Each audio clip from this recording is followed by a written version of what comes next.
Los primeros pasos de la ingeniería genética: corte, pegado e inserción de ADN en otros organismos.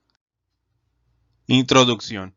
Cuando los científicos James Watson y Francis Crick descubrieron que la estructura del ADN es una molécula formada por una doble hélice, se dieron cuenta de la importancia potencial y del impacto de este descubrimiento. Sin embargo, ni siquiera estos dos ganadores del premio Nobel podrían haber imaginado el espectacular ritmo al que la biología molecular iba a avanzar durante el siguiente medio siglo. En los años anteriores y posteriores al descubrimiento de Watson y Crick, muchos científicos contribuyeron a nuestra moderna comprensión del ADN como el material genético de las células vivas. Un grupo de investigadores estudió la estructura del ADN y su replicación en bacterias y en bacteriófagos. Los bacteriófagos, a menudo simplemente denominados fagos, son virus que infectan a las células bacterianas. Gran parte de lo que conocemos sobre la replicación del ADN y sobre las enzimas que sintetizan ADN se ha aprendido mediante el estudio de las bacterias y los fagos. Por ejemplo, una enzima clave en la replicación del ADN se denomina ADN ligasa. La ligasa une fragmentos adyacentes de ADN, fragmentos de Okazaki, durante la replicación del ADN. La ADN ligasa es una enzima importante en la tecnología del ADN recombinante. Bacterias como el Escherichia coli, que están presentes de manera natural en los intestinos de los animales, incluyendo los humanos, han desempeñado un papel importante como organismos modelo para los estudios de genética y biología molecular. Escherichia coli sigue siendo un organismo favorito para muchos experimentos de laboratorio de biotecnología. A finales de la década de los 60, muchos científicos estaban interesados en la clonación de genes y especularon que sería posible clonar ADN cortando y pegando ADN de diferentes orígenes, la tecnología del ADN recombinante. Aunque los términos clonación de genes, tecnología del ADN recombinante e ingeniería genética describen el mismo proceso, en realidad estas técnicas son metodologías ligeramente diferentes que están interrelacionadas. La tecnología del ADN recombinante se utiliza normalmente para hacer posible la clonación de genes, mientras que la ingeniería genética a menudo se basa en la tecnología del ADN recombinante y en la clonación de genes para modificar el genoma de un organismo. Sin embargo, los términos tecnología del ADN recombinante e ingeniería genética se utilizan frecuentemente como sinónimos. La palabra clon deriva de un término griego que hace referencia a un corte o a un esqueje que se utiliza para propagar o copiar una planta. Una definición biológica moderna de un clon es una molécula, célula u organismo que ha sido producido a partir de otra entidad única. Las técnicas de laboratorio necesarias para la clonación de genes son distintas de las técnicas utilizadas para clonar organismos completos como la oveja Dolly. Endonucleasas de restricción. A comienzos de la década de 1970, la clonación de genes se convirtió en una realidad. Muchos descubrimientos casi simultáneos y esfuerzos cooperativos entre muchos investigadores condujeron al descubrimiento de dos componentes esenciales que hicieron posible las técnicas de clonación de genes y del ADN recombinante: las enzimas de restricción y el plásmido de ADN. Las enzimas de restricción son enzimas cortadoras de ADN y el plásmido de ADN es una forma circular de ADN autorreplicante que los científicos pueden manipular para transportar y clonar trozos de ADN. Los microbiólogos de la década de los 60 descubrieron que algunas bacterias eran resistentes a los bacteriófagos porque podían limitar la replicación de los fagos. El científico suizo Werner Albert propuso que el crecimiento limitado de los fagos se producía porque algunas bacterias contenían enzimas que podían cortar el ADN de los virus en trozos pequeños, evitando así la replicación viral. Debido a esta capacidad se denominó a estas enzimas enzimas de restricción.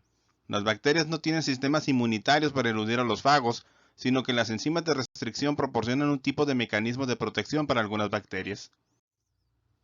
En 1970, trabajando con bacterias Haemophilus influenzae, el investigador Hamilton Smith de la Universidad Johns Hopkins aisló HIND3, la primera enzima de restricción que pudo ser bien descrita y utilizada para la clonación del ADN. Las enzimas de restricción se denominan también endonucleasas de restricción. Endo significa dentro de, nucleasa enzima cortadora de ácido nucleico, ya que cortan dentro de las secuencias de ADN en oposición a las enzimas que cortan a partir de los extremos de las secuencias de ADN, exonucleasas. Smith demostró que HIND3 se podría utilizar para cortar o digerir ADN en fragmentos menores.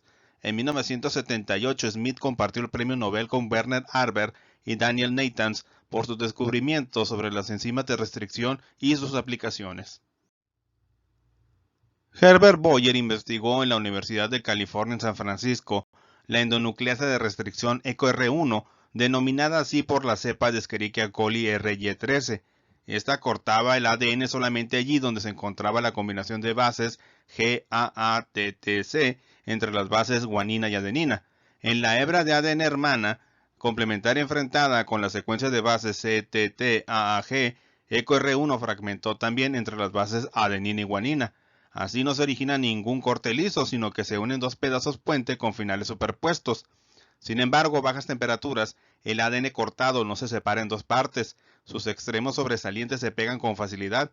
Janet Mers, del laboratorio de Paul Berg en la Universidad de Stanford, descubrió que las bases adenina y timina, así como citosina y guanina, interaccionan electrostáticamente en estos sticky ends, extremos pegajosos. Sin embargo, se pueden disponer juntos mediante una enzima que requiere ATP, la ADN ligasa. Investigaciones independientes entre sí encontraron las tijeras y el pegamento para el ADN. Los resultados de sus esfuerzos dieron su fruto en común. Hoy se conoce más de 1200 endonucleasas de restricción, que forman tres clases diferentes. Sin embargo, solo algunas de ellas son interesantes para la ingeniería genética. Hay también endonucleasas de restricción con cortes lisos y extremos lisos, blunt ends. Por ejemplo, PVU2 de Proteus vulgaris y ALU1 de Arthrobacter luteus. Diferentes enzimas tijeras generan extremos iguales. Las endonucleasas de restricción BAMH1, secuencia de reconocimiento GGATSC de Bacillus amyloleucoensis y BGI2, secuencia de reconocimiento AGATST de Bacillus globigi, originan ambos extremos pegajosos con la misma secuencia GATC. Los fragmentos de genes que se producen por una de estas enzimas se unen, pues, los unos con los otros. A principios de 1973, casi un año después de que las herramientas estuviesen disponibles, Stanley Cohen y su colaboradora Annie Chang de la Universidad de Stanford, con sus colegas de la vecina Universidad de San Francisco, Herbert Boyer y Robert Helling, realizaron el primer experimento de la nueva ingeniería genética. Los investigadores escogieron el pequeño plásmido PSC101 no transfactable, conocido así por las iniciales de Stanley Cohen, que está disponible en las células en gran número. Lleva un gen, el gen TC, que hace a Escherichia coli resistente al antibiótico tetraciclina. Se escogió el plásmido PSC101 porque contiene un único orden de bases que se separa por las endonucleasas de restricción EcoR1 entre guanina y adenina en la secuencia GADTC. Si hubiera tenido más lugares de corte, el plásmido en forma de anillo no se habría cortado, sino que se habría dividido en muchos pedazos. La capacidad de resistencia a los antibióticos no se podía perder en modo alguno con el corte. Más tarde se quiso averiguar en qué células bacterianas se incorpora con éxito el gen exógeno. Mediante EcoR1, el ADN del plásmido en forma de anillo se convierte en ADN lineal en forma de hilo con extremos pegajosos. Cohen y Boyer también cortaron con EcoR1 otro plásmido de Escherichia coli, PSC102, que contiene un gen para la resistencia al antibiótico kanamicina, gen Ka. Igualmente, este plásmido tenía un solo lugar de corte y el gen Ka no se corta con EcoR1. Los dos plásmidos cortados poseen los mismos restos pegajosos que se habían cortado en los mismos lugares, GAATC. Por atracción electrostática entre los lugares de corte se unieron los dos fragmentos sueltos separados de ADN. Los científicos obtuvieron el pegamento, la ADN ligasa que mantiene la mezcla y une con ella los dos puntos. Se crean nuevos plásmidos recombinantes mayores. En el último paso, la transformación, se trasladó este ADN recombinante a bacterias. Para ello se añadió cloruro cálcico a la disolución de bacterias de Escherichia coli manipuladas. Esta sal hace más permeable a las paredes celulares al ADN. Con este proceso artificial que no ocurre así en la naturaleza, los nuevos plásmidos se introdujeron en las bacterias. Luego se hizo la prueba decisiva. La disolución bacteriana se extendió sobre placas de cultivo que contenían tetraciclina y kanamicina. La mayoría de las bacterias murieron, como era de esperar. Solo sobrevivieron unas pocas. Debían poseer un plásmido creado artificialmente con la doble resistencia. Se formaban en las bacterias enzimas desactivadoras de kanamicina y tetraciclina. Las bacterias sobrevivientes proliferaban y crecían en colonias celulares. Aproximadamente 100 millones de descendientes formados de manera idéntica que llevaban los nuevos ADN recombinantes. Se creó un clon, un grupo genético de criaturas vivas. Tras este éxito, Cohen y sus colaboradores se atrevieron con el siguiente experimento. Recombinaron segmentos de ADN de plásmidos de diferentes bacterias. De Escherichia coli el plásmido PSC101 y de Staphylococcus aureus un plásmido resistente a la penicilina. Allí el plásmido de Staphylococcus aureus proporciona 4 puntos de corte para EcoR1 y por consiguiente se descuartiza en 4 partes. Solo un pedacito de ADN contiene, por lo tanto, el gen de resistencia a la penicilina. Las diferentes posibilidades de combinación eran por consiguiente mayores que en los primeros experimentos.